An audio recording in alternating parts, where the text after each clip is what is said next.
सावन के चौथे सोमवार की व्रत कथा। श्री शिवाय नमस्तुभ्यम। हर हर महादेव। आप सभी श्रोताओं को सावन के चौथे सोमवार की ढेरों शुभकामनाएं।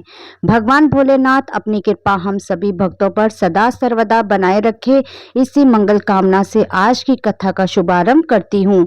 आज सावन मास का चौथा सोमवार है और कहते हैं इस दिन भगवान शिव और देवी पार्वती की कथा और सावन के सोमवार की व्रत कथा को सुनने से अनंत शुभ फलों की प्राप्ति होती है। साथ ही साथ मनुष्यों के सभी पाप और संकट कट जाते हैं तथा सभी मनोकामनाओं की भी पूर्ति होती है। तो आज मैं आप सभी श्रोताओं को सुना रही हूँ सावन सोमवार के दिन सुनी जाने वाली भगवान शिव और माता पार्वती की बड़ी दुर्लभ कथा। तो इस कथा को पूरी श्रद्धा और प्रसन्नचित मन से पूरा अवश्य सुनिएगा। आधी अधूरी कथा को सुनने से पूर्ण फल प्राप्त नहीं होता है, भगवान भोलेनाथ का अनादर होता है। तो चलिए भगवान भोलेनाथ के चरणों का ध्यान करते हुए कथा का शुभारंभ करते हैं। सावन सोमवार की पौराणिक कथा के अनुसार अमरपुर नामक गांव में एक धनी व्यापारी रहता था और दूर दूर तक उसका व्यापार फैला हुआ था। नगर में उस व्यापारी का सभी लोग मान सम्मान करते थे। इतना सब कुछ होने पर भी वह व्यापारी अंतर मन से बहुत दुखी था, क्योंकि उस व्यापारी का कोई पुत्र नहीं था। दिन रात उसे एक ही चिंता सताती रहती थी कि उसकी मृत्यु के बाद उसके इतने बड़े व्यापार और धन संपत्ति को कौन संभालेगा। पुत्र पाने की इच्छा से वह व्यापारी प्रत्येक सोमवार भगवान शिव की व्रत पूजा किया करता था। सायंकाल को व्यापारी शिव मंदिर में जाकर भगवान शिव के सामने घी का दीपक जलाया करता था।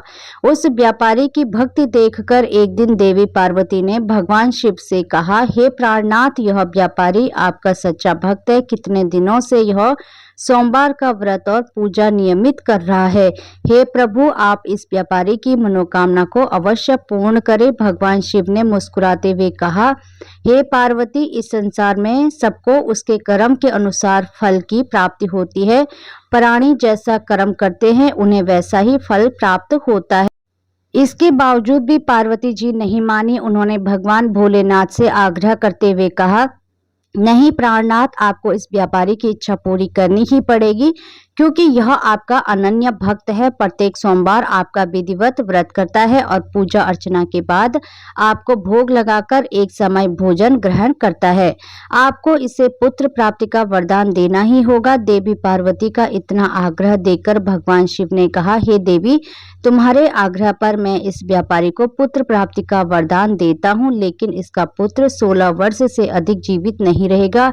उसी रात भगवान शिव ने स्वप्न में उस व्यापारी को दर्शन देकर उसे पुत्र प्राप्ति का वरदान दिया और उसके पुत्र के 16 वर्ष तक जीवित रहने की बात भी बताई। भगवान के वरदान से व्यापारी को खुशी तो हुई, लेकिन पुत्र की अल्प आयु की चिंता ने उस खुशी को नष्ट कर दिया। व्यापारी पहले की तरह सोमवार का विधिवत व्रत करता रहा।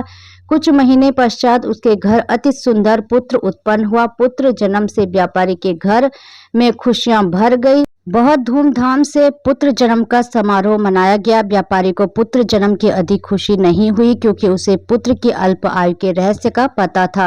उस व्यापारी के अलावा यह रहस्य घर में किसी को नहीं मालूम था। विद्वान ब्राह्मणों ने उस पुत्र का नाम अमर रखा। जब अमर 12 वर्ष का हुआ तो शिक्षा प्राप्ति के लिए उसे वाराणसी भेजने का निश्चय हुआ। व्यापारी ने अमर के मामा दीपचंद को बुलाया और कहा कि अमर को शिक्षा प्राप्त करने के लिए वाराणसी छोड़ आओ। अमर अपने मामा के साथ शिक्षा प्राप्त करने के लिए चल दिया। रास्ते में जहां भी अमर और दीपचंद रात्रि विश्राम के लिए ठहरते, वहीं यज्ञ करते और ब्राह्मणों को भोजन कराते थे। लंबी यात्रा के बाद अमर और दीपचंद एक नगर में पहुंचे। उस नगर के राजा की कन्या के विवाह की खुशी में पूरे नगर को सजाया गया था। निश्चित समय पर बारात आ गई, लेकिन वर का पिता अपने बेटे के एक आंख से काना होने के कारण बहुत चिंतित था।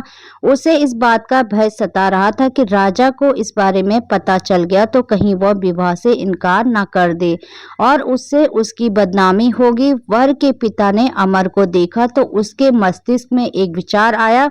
उसने सोचा, क्यों न इस लड़के को दूल्हा बनाकर राजकुमारी से विवाह करा दूं। विवाह के बाद उसको धन देकर विदा कर दूंगा और राजकुमारी को अपने नगर में ले जाऊंगा। वर के पिता ने इसी संबंध में अमर और दीपचंद से बात की। दीपचंद ने धन मिलने के लालच में वर के पिता की बात स्वीकार कर ली। अमर को दूल्हे के वस्त्र पहनाकर राजकुमारी चंद्रिका से विवाह करा दिया गया। राजा ने बहुत सा धन देकर राजकुमारी को विदा किया।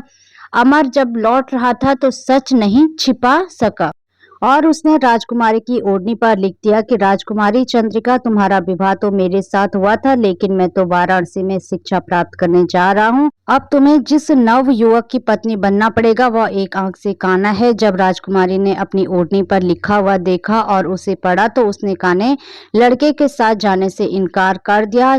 जब राजा को जानकारी मिली कि कान्हे राजकुमार के साथ उसकी पुत्री का विवाह नहीं हुआ है तो राजकुमारी को महल में रख लिया। उधर अमर अपने मामा दीपचंद के साथ वाराणसी पहुंच गया। अमर ने गुरुकुल में पढ़ना शुरू कर दिया। जब अमर की आयु 16 वर्ष पूरी हुई तो उसने एक यज्ञ किया। यज्ञ की समाप्ति पर ब्राह्मणों को भोजन कराया और खूब अन्न वस्त्र दान दिए। रात को अमर अपने शयन कक्ष में सो गया। शिवजी के वरदान के अनुसार शयन अवस्था में ही अमर के प्राण पैखरू उड़ गए। सूर्य उदय पर मामा अमर को मृत देखकर रोने पीटने लगा। आसपास के लोग भी एकत्र होकर दुख प्रकट करने लगे। मामा के रोने विलाप करने के स्वर समीप से गुजरे हुए भगवान शिव और माता पार्वती ने भी सुने।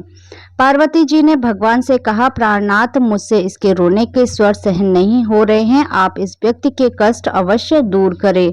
भगवान शिव ने पार्वती जी के साथ अदृश्य रूप में समीप जाकर अमर को देखा तो पार्वती जी से बोले, हे देवी, यह तो उसी व्यापारी का पुत्र है जिसे मैंने 16 वर्ष की आयु का वरदान दिया था।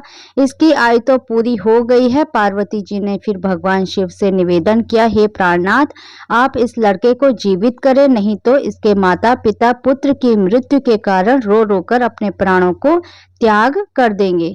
इस लड़के का पिता तो आपका परम भक्त है, वर्षों से सोमवार का व्रत करते हुए आपको भोग लगा रहा है। देवी पार्वती के आग्रह करने पर भगवान शिव ने उस लड़के को जीवित होने का वरदान दिया।